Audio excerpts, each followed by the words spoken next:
حضرت سلمان فارسی رضی اللہ تعالیٰ عنہ آپ فرماتے ہیں کہ میں سیدنا صدیق اکبر رضی اللہ تعالیٰ عنہ کی بارگاہ میں حاضر ہوا اور میں نے ان سے کہا کہ آپ مجھے کچھ وصیت کر دیں، مجھے کوئی اچھی بات بتا دیں۔ تو سیدنا صدیق اکبر رضی اللہ تعالیٰ عنہ نے ارشاد فرمایا کہ اے سلمان، ایک بات یاد رکھنا، ان قریب تمہارے پاس دنیا بہت زیادہ آئے گی، دنیا کے اسباب مال و دولت بہت آئیں گے، اور میں نہیں جانتا کہ تم اس مال و دولت کو اللہ کے راستے میں خرچ کرو گے یا اپنی ذات پہ ضائع کر دو گے، یعنی اپنی خواہشات اور اپنی آرزوؤں کو پورا کرنے میں لگا دو گے۔ اس بات کو میں نہیں جانتا، لیکن ایک بات میری ضرور یاد رکھ لینا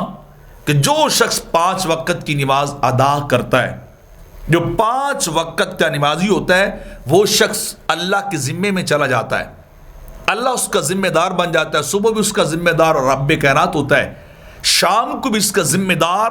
رب کائنات ہوتا ہے۔ اور میری بات یاد رکھنا، جو اللہ کے ذمہ کرم پہ چلا جاتا ہے ان کو قتل نہ کرنا، کہیں ایسا نہ ہو کہ تم اللہ کے ذمہ کو ختم کرو تو اللہ تمہیں جہنم میں ڈال دے۔ یعنی جن کا قتل کرنا ناجائز، قتل میں نہ پڑنا، دنیا کی خواہشات کے پیچھے نہ پڑنا، بلکہ کیا کرنا، دنیا سے بقدر ضرورت لینا، جتنی تمہیں ضرورت ہو اتنی دنیا لے لینا، اس سے زیادہ خواہشات ہیں ان کے پیچھے نہ لگنا، ورنہ ایسا نہ ہو کہ اللہ تمہیں جہنم میں ڈال دے۔